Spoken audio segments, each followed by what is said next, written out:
एक छोटी सी बस्ती में एक प्यारी सी दादी रहती थी। वो बहुत अच्छी थी, लेकिन एक दिन सुबह उठकर उसने महसूस किया उसकी ज़ुबान अजीब सी लग रही है। दादी ने आईने में देखा तो झटका लग गया। उनकी ज़ुबान इतनी लंबी हो चुकी थी कि वो ज़मीन तक आ रही थी।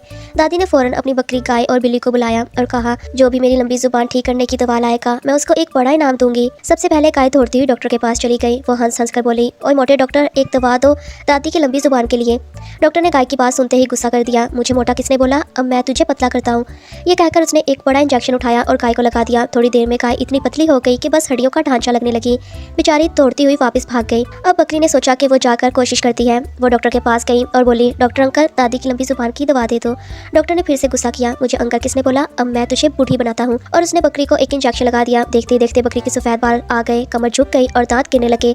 अब बेचारी बूढ़ी बकरी भी वापस भाग गई। अब सिर्फ बिल्ली बची थी। दादी ने उसको देखा और कहा, अब तुम कुछ करोगी या मैं खुद चली जाऊँ। बिल्ली बेचारी डरी हुई डॉक्टर के पास गई। इस बार उसने बहुत तमीज से कहा, डॉक्टर साहब, प्लीज दादी की लंबी जुबान की दवा दे दीजिए। डॉक्टर हंसता हुआ बोला, हा हा हा हा, तुम कितनी शरीफ हो, लेकिन मैं फिर भी दवा नहीं दूंगा। बिल्ली परेशानी से अपने व्यूवर से कहने लगी कि कमेंट्स में दवा लिखकर भेजें। कुछ ही देर में बहुत सारे कमेंट्स आ गए। इतने सारे कमेंट्स देखकर डॉक्टर ने सोचा ये तो बहुत वायरल हो गया और फिर उसने दादी की दवा बना दी। दादी की लंबी जुबान वापस छोटी हो गई। सब लोग बहुत खुश हो गए। दादी ने बिल्ली को पास बुलाकर कहा, तुमने मुझे बचा लिया और अब मैं तुम्हें बहुत सारा खाना दूंगी।